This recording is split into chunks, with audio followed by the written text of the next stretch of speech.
বদলের রান্নাঘর থেকে প্রত্যেককে শুভকামনা জানিয়ে আজকের পর্ব শুরু করছি। আজকে আমি তিল পোস্তর বড়া দিয়ে কাঁচা খেসারির ডাল বাটা দিয়ে একটা সবজির ঝোলের রেসিপি নিয়ে এসেছি, যেটা প্রথম পাতে এই রান্নাটা খেতে হয়। এই রান্না করার জন্য প্রথমে সর্ষের তেলে বেগুন, আলু, ঝিঙে আর পটল এটা ভেজে নেব, কিন্তু আগে পিছু করে। প্রথমে আমি বেগুন পটল ভেজে নেব, তারপরে আস্তে আস্তে বাকিগুলো ভাজবো। রান্নাটা প্রচণ্ড রুচিকর, আর এই নিরামিষ রান্না ভীষণ শরীরকে ঠান্ডা রাখে। এবার আস্তে আস্তে যখন একটা শীতের আমেজ পড়ছে, একটা ড্রাইনেস আসছে, এইরকম সময় এইরকম রান্না খুব উপযোগী, যার জন্য আমি এটা আজকে শেয়ার করছি। প্রচুর পরিমাণে শীতকালে জল খেতে হয়, কাজেই এই রান্নাটার মধ্যে অনেকটা সবজির গুণাগুণ থাকে, আর জলের অভাবটাও অনেকটা পূরণ করে, কারণ কাঁচা ডাল বাটা দিয়ে এই রান্নাটা তৈরি। এখানে আমি বেগুন আর পটল ভালো করে ভেজে নিচ্ছি, তারপরে দেব ঝিঙে। আমি কিন্তু সামান্য খোসা রেখে রেখে ঝিঙেগুলো কেটেছি। বেশ বড় একটা ঝিঙে আমি 4 ভাগ করে দিয়ে দিয়েছি, ছোটো ছোটো কুচি কুচি করিনি, যাতে এর মধ্যে জলটা ইনট্যাক্ট থাকে, সেই জন্য। যাই হোক, আমি ঝিঙেটা ভাজার পরে একটু চিনি দিয়ে দিচ্ছি।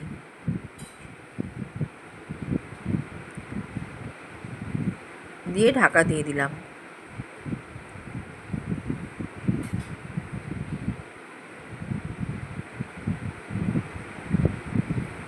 আমি সামান্য লবণও দিয়েছি প্রথমে। এবার আমি কালো জিরে দিয়ে দিচ্ছি। কালো জিরেটা ভালো মতো পুড়ে গেলে এখানে আমি কাঁচা লঙ্কা বাটা দিয়ে দেবো। কালো জিরে কাঁচা লঙ্কা বাটাটা ভালো করে কষতে থাকবে তেলে। এই সময় আমি হলুদ গুঁড়ো,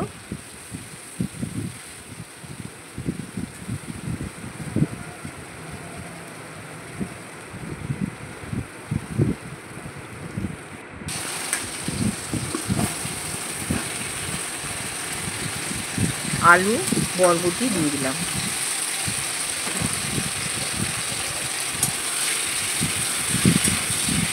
কোনো সবজিগুলোই খুব একটা ডিপ ফ্রাই হবে না, হালকা হালকা সাঁতলানো হবে। এবার কাঁচা লঙ্কা আর কালো জিরার মধ্যে এটা একটু কষিয়ে নিলাম, আর বেগুনগুলো আমি তুলে নেব, আর বাকিগুলো সবজিগুলো থেকে যাবে এর মধ্যে। বেগুনগুলো না তুলে নিলে এটা ঘ্যাঁট হয়ে যাবে, খেতে ভালো লাগবে না। এবার আর একটু ভেজে নিচ্ছি বেগুনগুলো তুলে।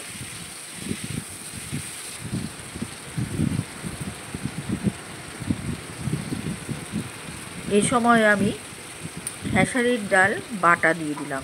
এটা কাঁচা, এটা সেদ্ধ কিন্তু না। খেসারির ডাল ভিজিয়ে রেখে বেটে এখান থেকে কয়েক চামচা তুলে দিলাম। এখানে হাফ কাপ মতো খেসারির ডাল বাটা আছে, আমি অল্প অল্প করে দিব। এবার ডাল বাটা দিয়ে একটু কষিয়ে নিলাম সবজিটা। লঙ্কা গুঁড়ো দিচ্ছি,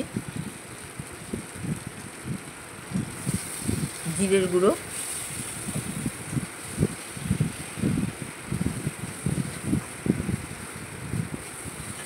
দিয়ে এবার একটু ঢাকা দিয়ে দিব, যাতে তেলটা ছাড়ে।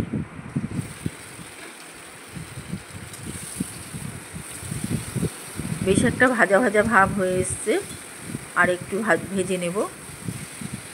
কড়াইয়ের গা থেকে ছেড়ে দিচ্ছে সবজিটা। এবার আমি জল দিয়ে দিলাম।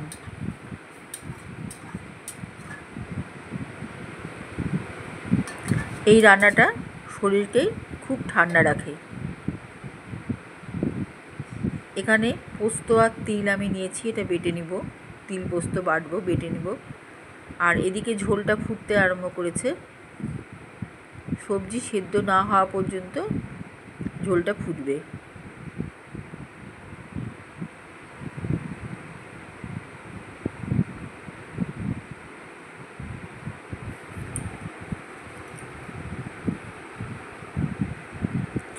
তিল পোস্ত বাটার মধ্যে লবণ, হলুদ দিয়ে আমি বড়া করে নেব। এর মধ্যে একটু যে অবশিষ্ট ডালটা আছে, হলুদ দিলাম, খেসারির ডাল বাটা যেটা অবশিষ্ট আছে সেটাও এর সাথে মিশিয়ে বড়া বানিয়ে নেব একসাথে।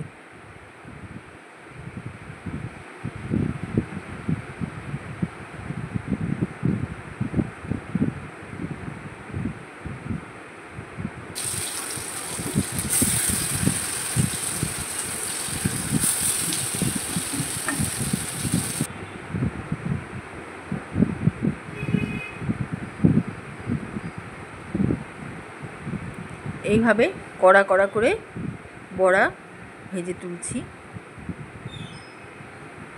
পোস্তর বড়া এমনিতেই ভেঙে যায়, এর মধ্যে একটু ময়দা না দিলে ভেঙে যায়, কাজেই খুব ধীরে ভাজতে হবে। আর এইদিকে যে ঝোলটা আমি তৈরি করে রেখেছি, এবার আবার গ্যাসে এনে বসালাম। যতক্ষণ বড়া ভাজছিলাম ততক্ষণ সরিয়ে রেখেছিলাম। বড়া ভাজা হয়ে গেল, আবার ঝোলটা গ্যাসে ওভেনে এনে বসালাম। এবার একটু ফুটতে থাকবে ঝোলটা।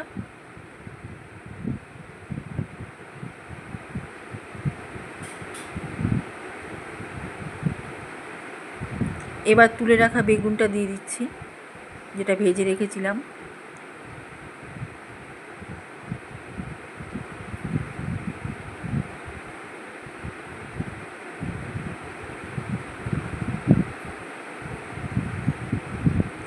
এবার পোস্তর বড়াগুলো দিয়ে দিলাম। তিল, পোস্ত আর খেসারির ডাল বাটা দিয়ে যে বড়াটা রান্না করেছি, বানিয়েছি, সেটা দিয়ে দিলাম। বড়াগুলোর মধ্যে একটু ঝোল ঢুকবে, এবার একটু আঁচটা কমিয়ে দিতে হবে।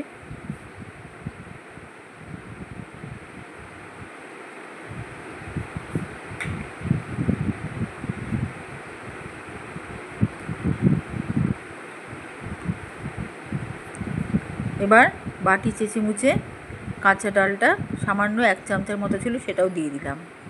তাহলে হাফ কাপ ডাল আমার পুরোটাই এখানে লেগে গেল।